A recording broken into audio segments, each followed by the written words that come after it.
E a Fernanda vai fazer o preparo da noite de hoje. Boa noite. O preparo de hoje é do livro Vida Feliz, psicografado por Divaldo Franco, ditado pelo Espírito Joana de Ângeles. Seja gentil com as crianças. Elas necessitam de oportunidade e de amor para lograrem o triunfo. Esses cidadãos em formação ignoram as lutas que os aguardam. Distende-lhes o gesto de simpatia, transmitindo-lhes confiança na humanidade que representas. Não as atemorizes, nem as maltrates. Quem visse aquele menino em Nazaré no passado, entre outras crianças, brincando descuidadamente, não poderia imaginar que era o construtor da terra, nosso modelo e guia. As crianças são o futuro, então temos sempre que pensar, ter muito cuidado como educamos elas. No futuro vão ter que passar por certos limites e condicionamentos que, se elas não estiverem preparadas para isso, no futuro vão acabar sendo adultos frustrados e muito dependentes de seus pais, como vemos muito hoje em dia. Temos também que pensar nos princípios que passamos para eles. Muitas vezes a gente fala, não, você não pode mentir é feio. Mas aí liga aquela tia chata para você, e você fala, não, fala que eu estou no banho, fala que eu não estou em casa, não. E aí ela começa a pegar o exemplo de você e passar isso para outras coisas. Então, acho que a gente tem que pensar muito, ficar essa reflexão de que exemplo a gente dá para eles e como a gente passa para eles. E como é que eles vão levar isso para frente e como eles vão interpretar. Porque, dependendo de como eles podem levar, sendo o futuro, eles podem, sendo como está agora, pode piorar bastante. Boa palestra a todos.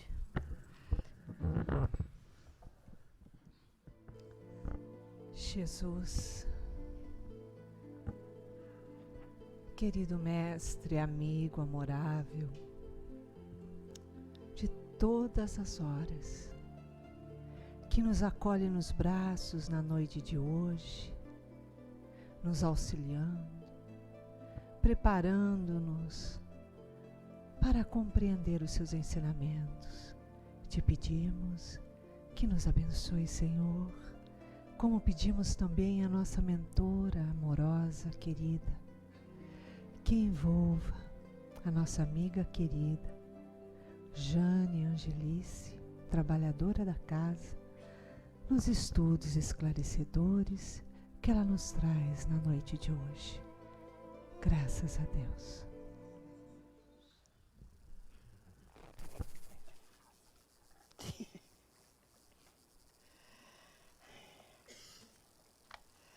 Boa noite.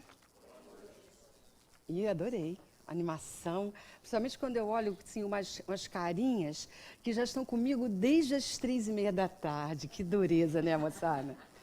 Mas as coisas são assim, né? Nós vamos conversar hoje sobre o 5º capítulo do Evangelho segundo o Espiritismo, pedindo que a paz do nosso Senhor esteja em nossos corações, para que possamos ser todos inspirados pela espiritualidade amiga e possamos aprender um pouco mais, que é o que nós estamos fazendo aqui na casa, buscando o nosso aprendizado, buscando ser mais conscientes sobre quem somos e sobre o que queremos dessa existência.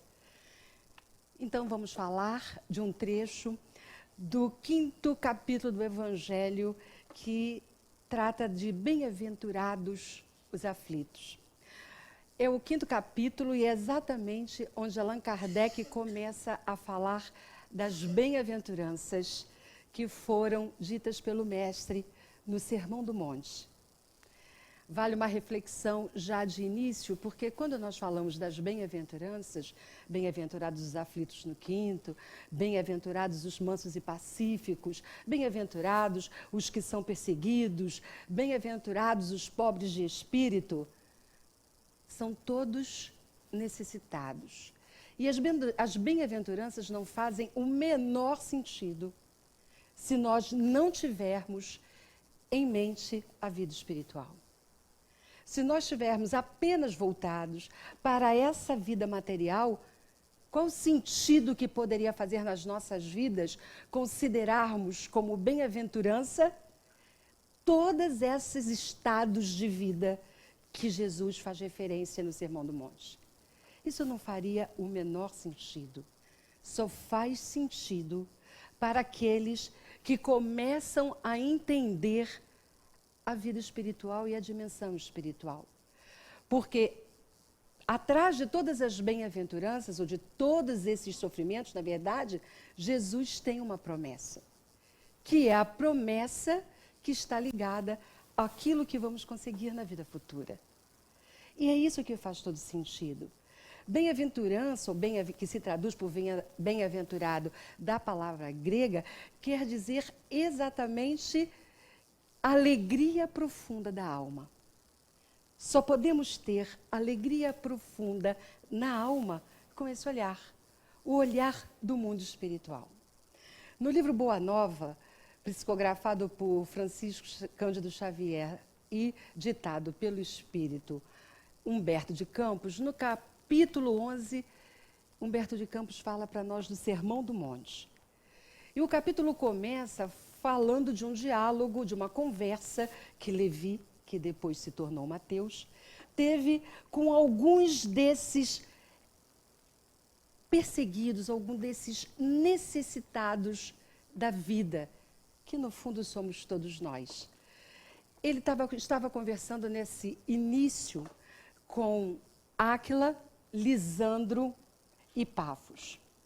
Lisandro e Pafos e Áquila queriam conversar com Levi, que já era um discípulo de Jesus lá no início do apostolado, e queria saber como é que eles poderiam, o que eles poderiam fazer para contribuir com o reino de Deus, com o reino dos céus, com essa promessa que Jesus vinha trazendo.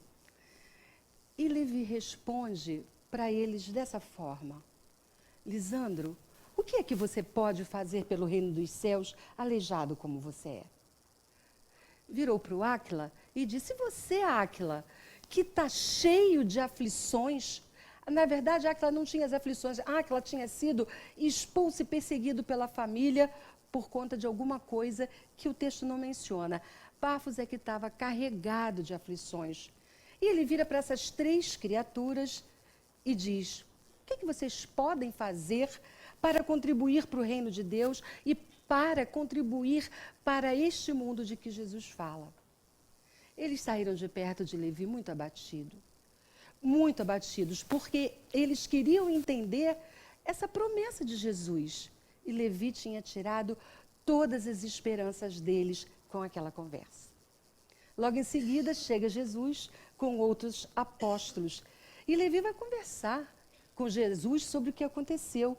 Jesus, veja só, recebi a visita e respondi dessa maneira. O senhor não acha que para ajudar ao reino de Deus precisa ser forte, bravo, precisa ter condições também financeiras? De repente ele entendeu que os pescadores estavam ali perto também. E aí ele corrigiu: não falo de vocês, porque vocês têm muita vida, muita vitalidade, vocês podem contribuir para o reino de Deus, para o reino dos céus. E Jesus responde assim para Levi: precisamos amar e aceitar a preciosa colaboração dos vencidos do mundo. Se o Evangelho é a boa nova, como não há de ser a mensagem divina para eles, tristes e deserdados na imensa família humana? Os vencedores da terra não necessitam de boas notícias. Nas derrotas da sorte, as criaturas ouvem mais alto a voz de Deus. Buscando os oprimidos, os aflitos, os caluniados, sentimos-nos tão unidos ao céu nas suas esperanças que reconhecemos na coragem tranquila que revelam um sublime reflexo da presença de nosso Pai em seus espíritos. E Jesus, daquela forma doce e suave, falou para Levi. E aí, foi exatamente nesse dia que Jesus falou, disse as bênçãos do Sermão do Monte. E esses 3 amigos estavam lá para ouvir. E ouviram com imensa alegria qual era a mensagem da Boa Nova. E que ela cabia para todos. Quem somos nós que estamos aqui no planeta, se não representando essas 3 criaturas? Não é verdade? Nossas primeiras reflexões para falar do Sermão do Monte. Aliás, um livro imperdível, tá? Não vou dizer que a gente não pode morrer, que a gente até pode, mas não deveria morrer sem ler, porque é imperdível, não só o capítulo 11, como todos os capítulos. Nós estamos dando esse contexto para falarmos das bem-aventuranças. E vamos falar especificamente desse capítulo 5, no item 26, que nos fala das provas voluntárias, o verdadeiro cilício. O Evangelho, esse capítulo, acho que é legal comentar com vocês, é o maior capítulo do Evangelho. Ele tem 31 itens. Ele tem 2, só para eu contar, porque senão não vou guardar, sem as passagens evangélicas, tem 14 comentários de Allan Kardec e mais 17 instruções dos Espíritos. É o maior deles. Vamos falar do item 26, que ele foi dito, foi ditado por um anjo guardião em Paris, em 1863. Ele diz assim: vós perguntais se é permitido diminuir o rigor das próprias provas. Essa questão faz lembrar estas outras. É permitido aquele que se afoga procurar se salvar? Aquele que se espetou no espinho retirá-lo? Aquele que está doente chamar um médico? As provas têm por finalidade exercitar a inteligência, tanto quanto a paciência e resignação. Um homem pode nascer numa situação penosa e difícil, exatamente para obrigá-lo a procurar os meios de vencer as dificuldades. O mérito reside em suportar sem lamentações as consequências dos males que não podem evitar, em perseverar na luta, em não se desesperar se não for bem-sucedido, mas não com negligência, que mais seria preguiça do que virtude.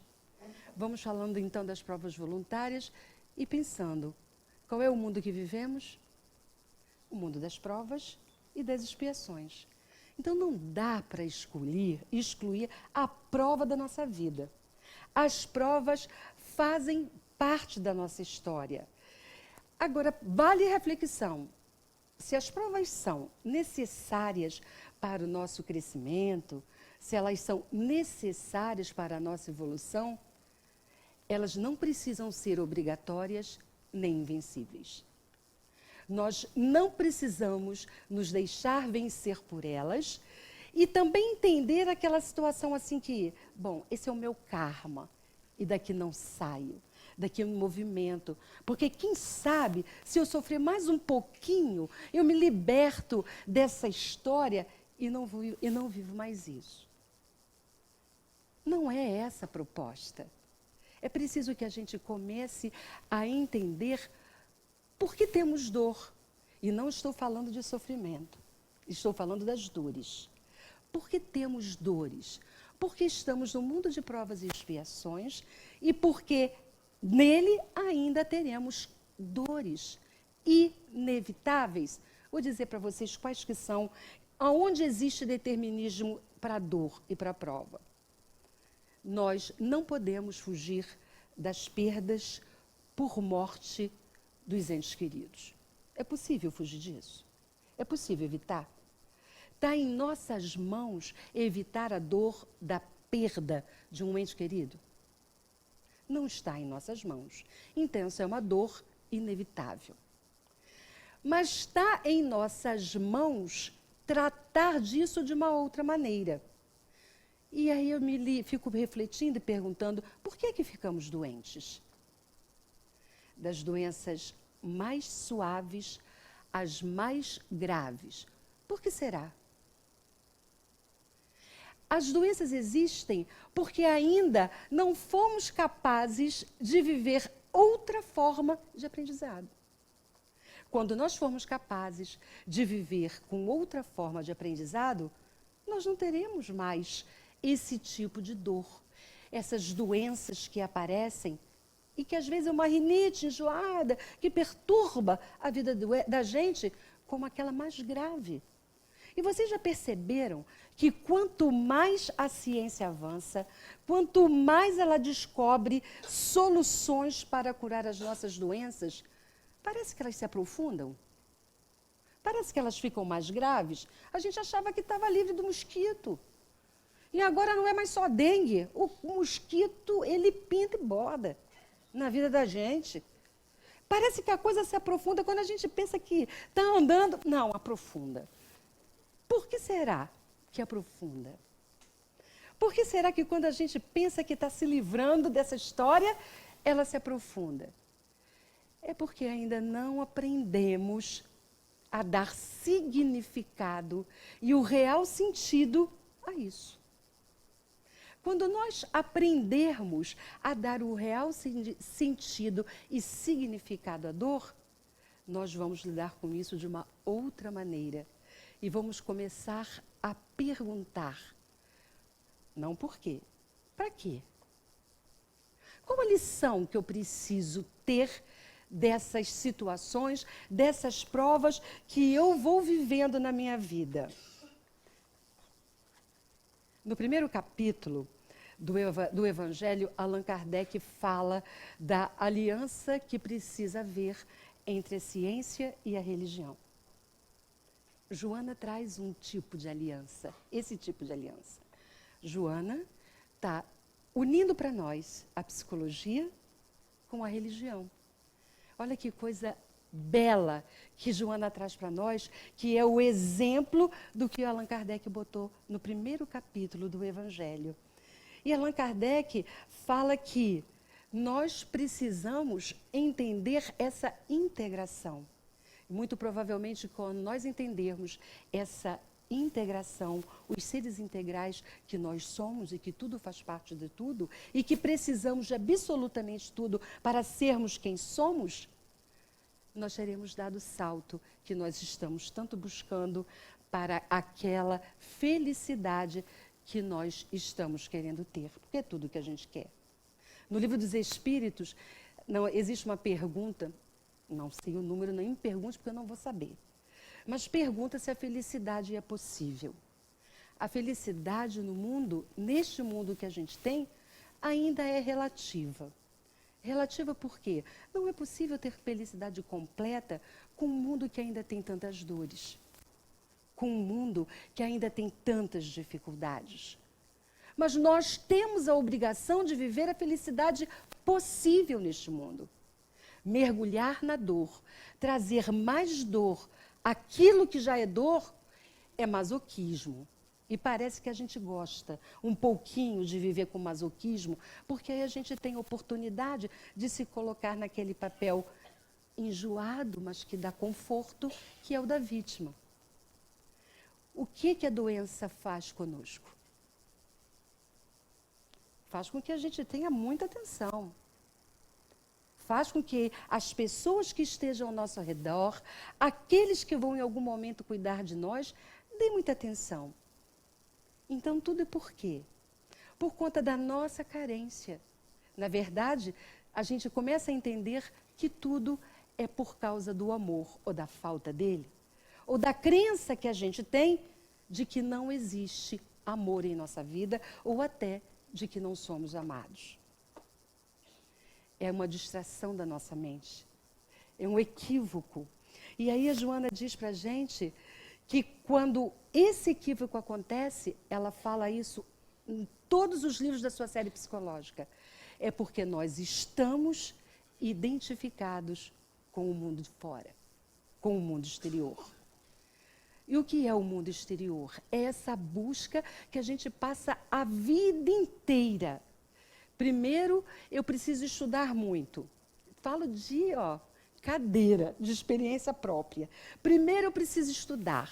Depois, o casamento até aconteceu cedo na minha vida. Mas alguns pensam assim, não, vou casar enquanto eu não tiver um emprego bom, enquanto eu não tiver uma casa. Aí, quando eu tenho um emprego bom, eu acho que ele já não está mais tão bom, então eu quero o outro. Aí eu vou fazer um mestrado, doutorado, pós-graduação, e aí eu vou buscando tudo. Eu quero qual é a roupa da moda, qual é o calçado da moda, qual é o cabelo da moda. Eu não quero ter cabelo branco. Eu não tenho. Então, a gente começa a ver que toda a nossa busca, ela é externa. Ela está do lado de fora. E é exatamente por isso que nós estamos vivendo o que estamos vivendo. Porque a gente está perdidão. A gente perdeu o centro. Nós não sabemos quem somos, na verdade, né, moçada? A gente sabe muito pouco a respeito de nós mesmos. Naquela imagem que muitas vezes a gente fala, a gente já até falou disso num dos cursos hoje, de que o que sabemos de nós é a ponta do iceberg e o que não sabemos é o que está para baixo da água. Vamos combinar, a gente não sabe nada. Não sabemos nada. E Joana diz, ela dividiu que para termos o que precisamos, a gente precisa aprender a se conhecer. Precisa aprender a ser. Precisa aprender a viver. E precisa aprender a amar. E nesse caminho, a primeira coisa a fazer é se conhecer. Como nós não sabemos nada de nós mesmos, ou muito pouco nós sabemos, nós vivemos essas dificuldades todas que são tão comuns a todos os que habitam o planeta nesse momento.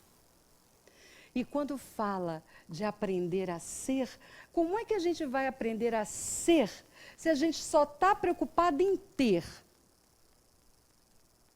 E quando a gente só se preocupa com o ter, a gente está preso a tudo que morre. Tudo. Até o nosso corpo. Um dia, batem na nossa porta e dizem, vamos. Ninguém quer, nem espírita, né? É muito engraçado isso. Mas um dia vai bater. E aí a gente percebe que nem o nosso corpo se pertence. Nos pertence, a gente não tem... No meu caso, né? A gente não é dono do marido, a gente não é dona da casa, a gente não é dono do filho, a gente não é dono do livro, não é dono do carro, não é dono de nada. Mas se nós só estamos preocupados com o ter, fica muito difícil aprender a ser. Somos quem? Quem somos? E aí, nesse caminho, nós precisamos aprender a viver. Viver o quê? Viver a vida real. Qual é a nossa vida real? Aqui é um intervalo, né? Vivemos na existência pequenos intervalos dessa vida real. E precisamos aprender. No entanto, essa é a nossa tarefa. Precisamos aprender a viver. Não temos como fugir disso. Estamos aqui para isso. E Joana nos ajuda muito nessa história a entender esse processo, essa jornada, esse caminho. Vamos pensar também, começamos a refletir também e pensar que algumas vezes, nessa posição de vítima, e aí nós vamos falar dessas provas voluntárias, nós acrescentamos dor à dor. Se já é dor, não precisa botar mais nada. Vive e vê o que você pode fazer para sair dela. Não é isso que está escrito no Evangelho? A instrução desse anjo guardião disse para a gente. Ok, se você tem um espinho cravado, o que você faz? Você não vai procurar tirar ou você vai viver com esse espinho o resto da vida? Se tem alguma coisa que você pode fazer para mudar, faça. Não é porque a gente aprende no Espiritismo que as provas fazem com que a gente cresça e evolua que a gente vai só. Então tá, bota mais aqui nas minhas costas, meu ombro, porque eu aguento. Aguenta não. Aguenta não. Porque se não tiver de acordo com todo esse aprendizado, a gente vai repetir porque não aprendeu. Então para que trazer mais? Lute para ser diferente. Entenda o seu processo. Por que as coisas acontecem desta maneira na minha vida? Em relação a qualquer coisa. Nas relações familiares, nas relações afetivas, nas relações profissionais. A nossa vida é estabelecida e é compreendida pelas relações que temos uns com os outros. E como estamos nas nossas relações com os outros e como está a nossa relação com a gente mesmo? Porque se a gente não se relaciona bem com a gente mesmo, não vai poder se relacionar bem com os outros.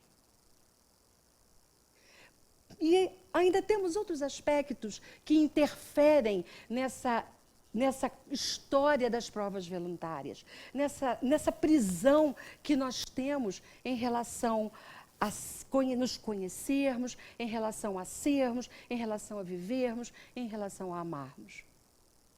Nós estamos, por conta dessa prisão no exterior, nós estamos também presos ao orgulho, ao egoísmo, ao apego, à culpa. Como é difícil lidar com isso ainda para nós. Como dá trabalho em entender por que temos culpa. Somos culpados de quê? Como é que eu tiro isso da minha vida?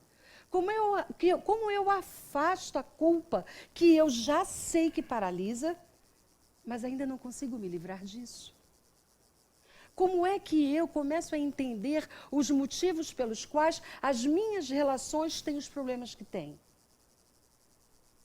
Onde é que fica essa história? Será que a gente está dando conta de todo esse orgulho, de todo esse egoísmo que está muito ligado não ao ser, mas ao ter?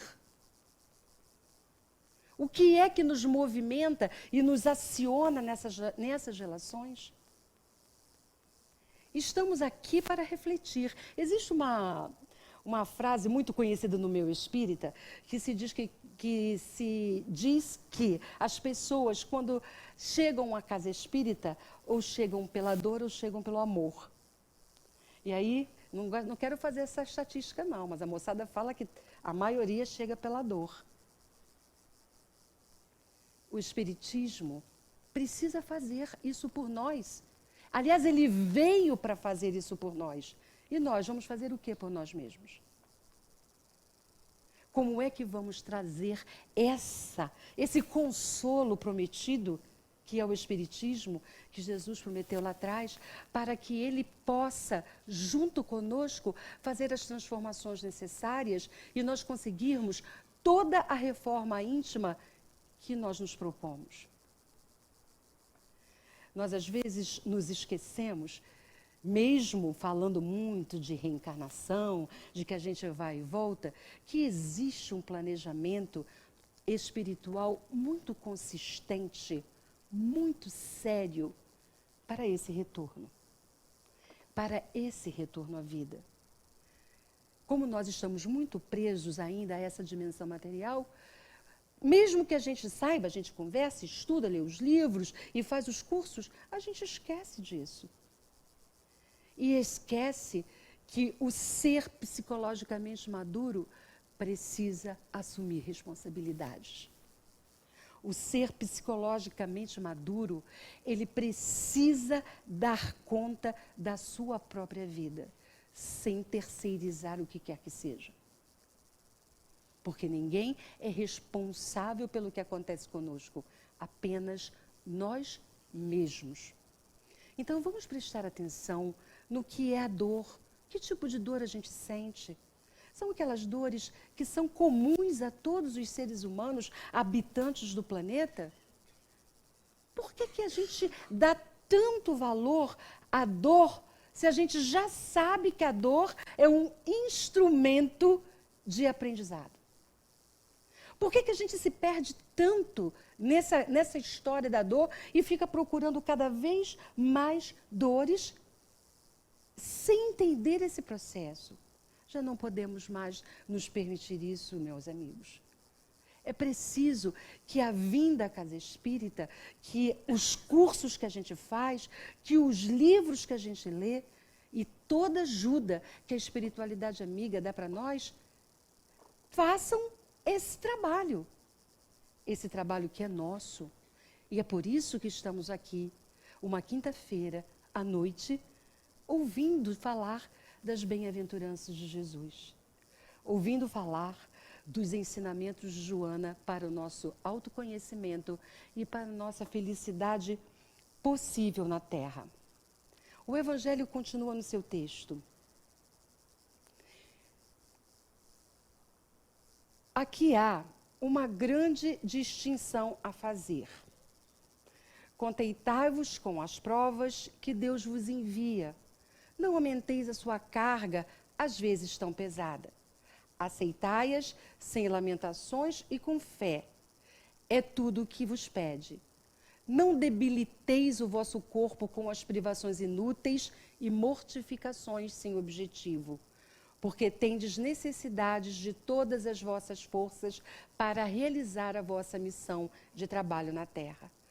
Torturar e martirizar voluntariamente vosso corpo é transgredir a lei de Deus, que vos dá os meios de sustentá-lo e fortificá-lo.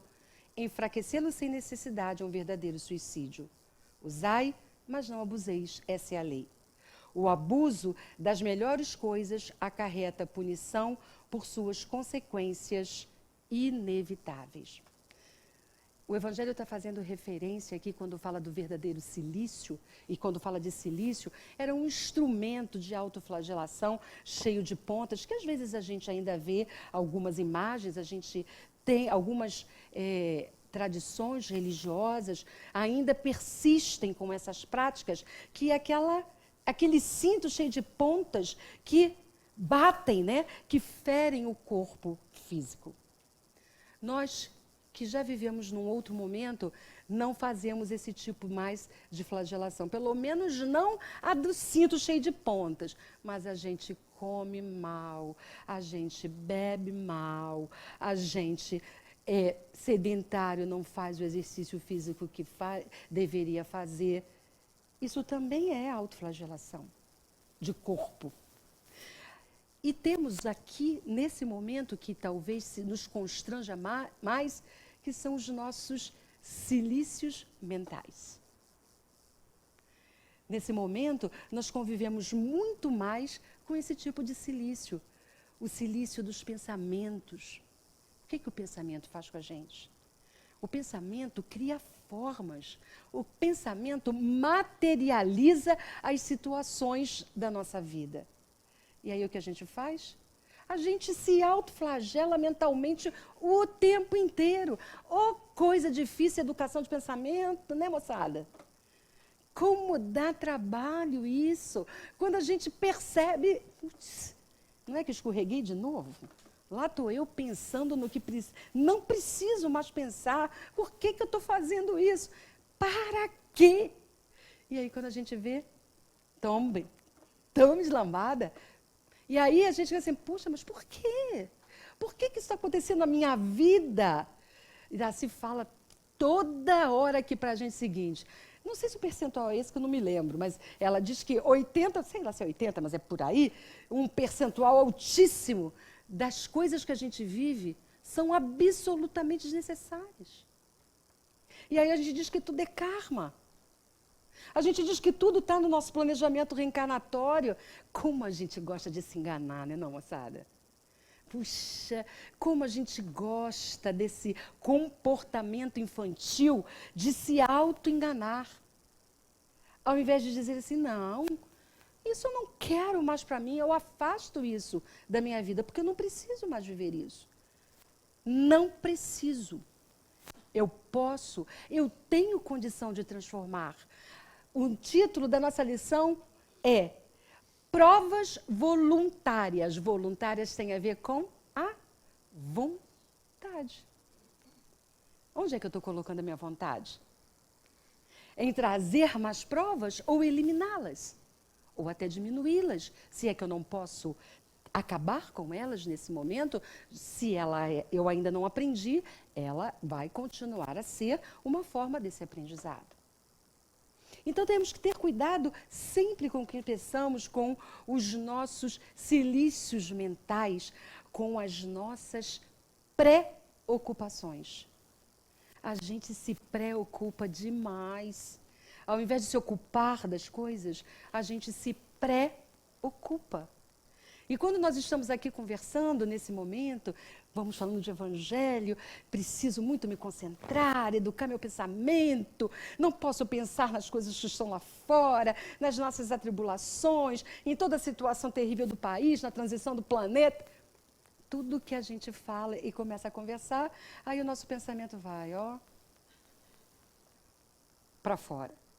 Porque a gente está preso ao passado e por isso a gente arrasta a culpa, ou a gente está preso ao futuro e aí a gente sente medo, insegurança. A nossa maior dificuldade era estar aqui, pleno, presente, porque tudo o que tiver lá fora está fora do nosso alcance, nós estamos aqui. O que já passou, passou. Procura aprender e vai. E o que vem para o futuro, se a gente se preocupa, pode ser que nem aconteça. E a gente está aqui, ó, gastando energia, todos os nossos neurônios, querendo resolver coisas que podem nunca acontecer. Porque a gente se preocupa demais, além da conta. Se preocupar demais é prova voluntária. É um tormento voluntário que a gente traz para a nossa vida. Não é verdade, pessoal? E aí a gente começa a perceber outras situações da nossa vida que precisamos dar conta das nossas crenças. As nossas crenças ditam a nossa fé, ou como teremos fé, e ditam também as nossas ideias. Aquilo que a gente crê é que dá o movimento da nossa vida. Aquilo que a gente crê é que traz as provas. As que precisam ser vividas e aquelas que absolutamente não precisam ser vividas. Então, como é que a gente faz a partir daí? Alguns exercícios. Até porque essa questão da dor, quando a gente fala do evangelho, quando fala da doutrina, quando fala de outras tradições religiosas, parece que ela está no DNA das igrejas, né? Não sei se é porque os primeiros cristãos sofreram muitos massacres, foram mortos, muito sofrimento. Então a gente pode trazer esse atavismo, essa coisa lá do passado de que a dor traz redenção. A dor vai redimir tudo na minha vida. Isso é um equívoco. Nós podemos sim aprender sem dor, por que não? Já não está mais na hora da gente trazer toda essa história. Vamos deixar isso lá atrás.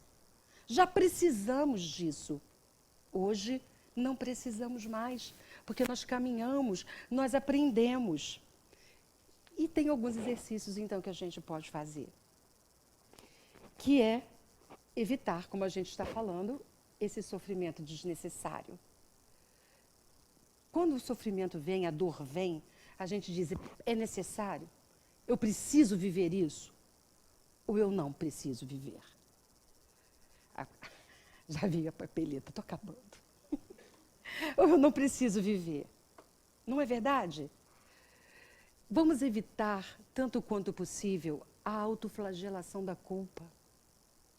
A culpa nos autoflagela todo o tempo. Vamos evitar que isso aconteça, porque essa autoflagelação traz um tormento voluntário. Vamos ver o que pode ser feito para nos libertarmos da dor. Dor física, dor moral. Às vezes a dor moral dói muito mais, mas parece que a gente gosta disso. Está na hora de não gostar mais. Está na hora de gostar de ser feliz, de sair desse papel da vítima para que os outros prestem atenção em nós.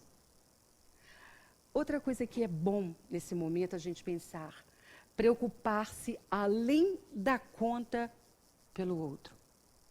Ter empatia, se colocar no lugar do outro, ter compaixão pelo outro, isso é absolutamente necessário. Agora, se preocupar além da conta é totalmente desnecessário. Vamos dar uma situação de alguém que já viveu ou pode estar vivendo, os nossos filhos crescem. Eles crescem e querem ir para o mundo, como um dia a gente já quis também na vida. E aí, quando eles saem, eles ainda estão morando com a gente, na nossa casa, eles saem, eles querem ir para o mundo, eles querem ir para a vida. Aí o que acontece? Eles saem e a gente não dorme. Eles estão se divertindo e a gente se martirizando. Isso é se preocupar além da conta. O que que a gente pode fazer ganhando a vida, fazendo as próprias escolhas? E o que que a gente vai fazer? Deitar e dormir, moçada.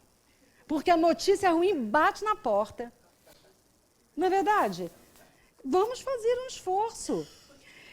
Não podemos deixar que a dor assuma também um tamanho excessivo, porque aí ela fica maior do que ela é.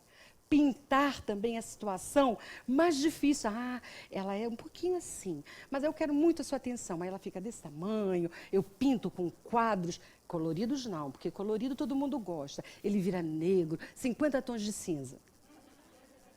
Não é verdade? Não dá.